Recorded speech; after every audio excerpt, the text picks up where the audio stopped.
5.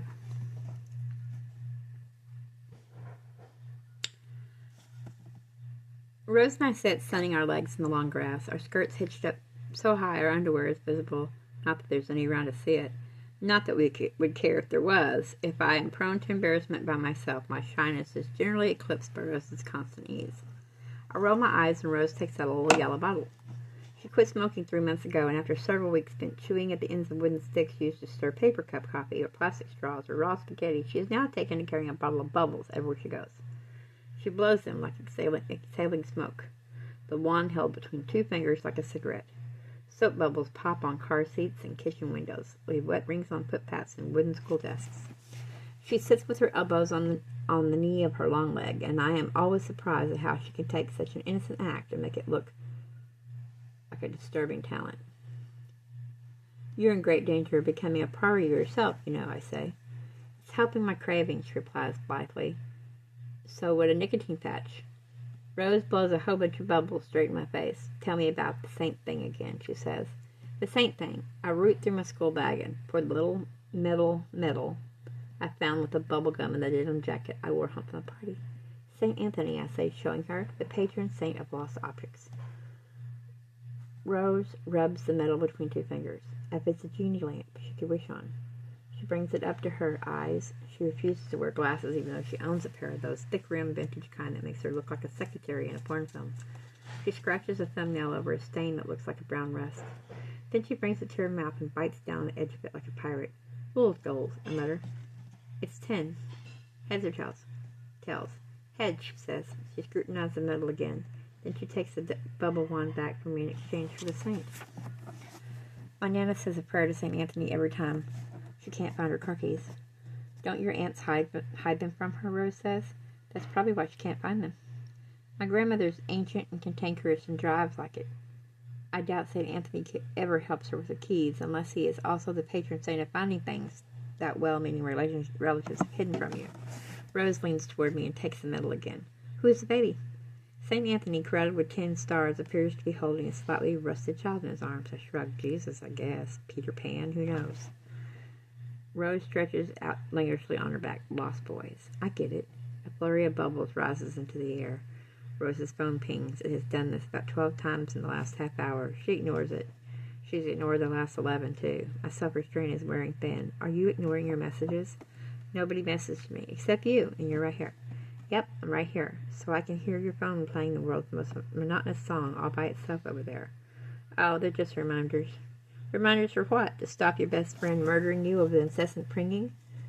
I give up. I need to pee. The problem with hanging out in a ghost town is that when you need to pee, there's nowhere to go but the forest. I keep an eye out for rats in the rubble and hunker down behind the wall of the forest side, uniform skirt bunched up in my arms. Back in the center of the development, I think I can make out Rose's raised voice, but it might just be a video or the music she's playing. When I hop back over the wall, I notice something strange. Just up ahead, in the cracks between the slats of the boarded-up windows of the next house, there's a light. It's silver in the chink behind one board and the next where there should be darkness. It flickers like a candle or the reflection of a TV screen. I edge quietly toward the house.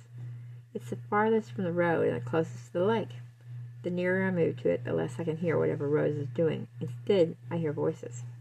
I flick the tiny blue switch on my hearing aid with my thumbnail, but the voices are still only whispers.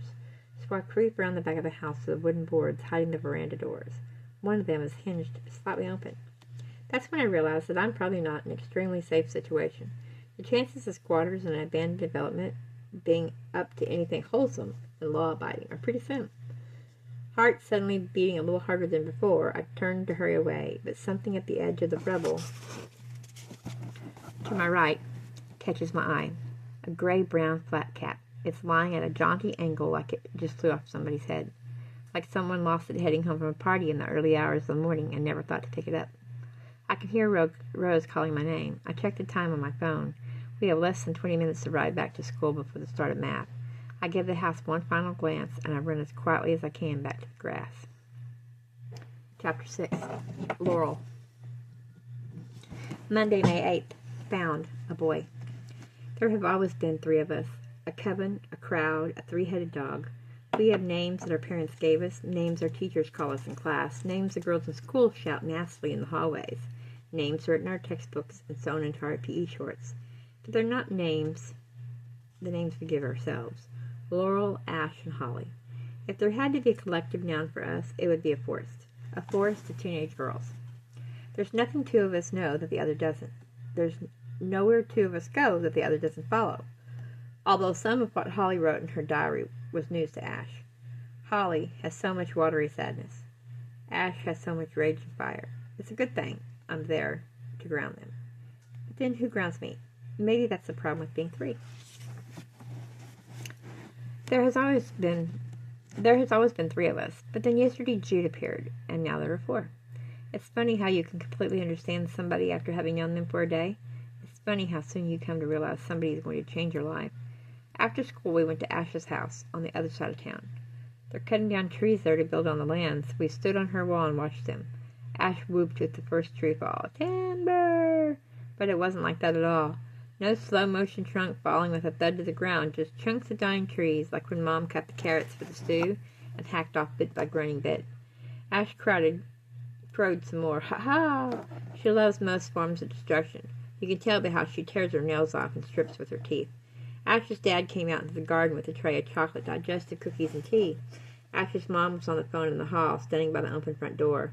I like Ash's parents because every time Holly and I come over here, they ask us what we're reading, and the next time we visit, they'll be halfway through the same book.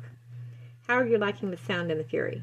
I asked Ash's dad as he put down the tray on the wall beside us. Holly grinned. We decided to recommend something a little racier than usual, just to see how Ash's parents would take it. Ash scowled. She wasn't interested in Faulkner or in talking to her parents about books. Holly and I have always been the readers, the daydreamers, the thinkers. Ash has always been the wildfire movement that keeps us both awake. Look at them go, she shouted at the trees. Ash's mom, still on the phone in the hall, shushed her, and her dad smiled. Meaningful language. Beautiful language, she said. Beautiful, meaty masterpiece. Meaty? Ash sneered. It's a big old book written 200 years ago. It was written in the 20s, Holly said, surprised. Ash rolled her eyes. Don't worry, Carolyn. He's 18. He's probably just sleeping off too many beers over the weekend. He'll be back before you know it. She said goodbye and put down the phone, brows forward. She stepped into the garden to join us and said to Ash's dad, Carolyn's boy didn't come home after the party on Saturday. You haven't seen him around. Ash's dad shook his head and Ash's mom sighed, then smiled over me and Holly. Have either of you read James Joyce? She asked. Faulkner's Stream of Consciousness reminds me of that. It's beautiful and confusing. Ash's dad nodded. I'm definitely not smart enough for Joyce, he said, but you two sure would be. Let's go for a walk, Ash said suddenly and loudly. She slammed the front gate open and left. Holly and I waved goodbye to her parents and thanked them for the cookies. Ash walked ahead of us, as always, a trail of cigarette smoke behind her like a speed cloud in a cartoon. It made it look like her bright red curls were on fire. I walked close to Holly, touched the back of her hand with mine. She'd been quieter than usual since the party. Are you okay? Holly shrugged. Was it real? Was what real? The spell. The pages from our diaries came back. We called for them and they were found, because of the spell. Maybe we just had them in our bags all along. Maybe whoever took them put them back there. I paused. I do wonder where the spellbook came from, though. It looks ancient, Holly nodded. Old-fashioned handwriting. I don't know, Holly found. I told you. I thought I recognized it from somewhere. I doubt it, unless you know a lot of old people with spectacular penmanship. Holly paused for a moment and said whoever wrote it thought it was real. Whoever wrote it was wrong, I told her patiently. But the pages from our diaries, Holly whispered. The back of her hand disappeared from inside mine. Ahead of us, Ash had reached a tree. That was when we found Jude, or he found us. He came down from the giant oak tree like he'd been living there. Did you know that in Greek mythology, Dryades are the spirits of trees? The word dries actually means oak, so originally Dryades were the spirit of the oak tree. Sorry, he said, I despise small talk. I'd rather know if you believe in God than talk about the weather. So do you? Do we what? Said Ash. Do you believe in God? I thought you were talking about Dryades, I said. Do you believe in Dryades, then? Yes, Holly whispered. Oh, yes.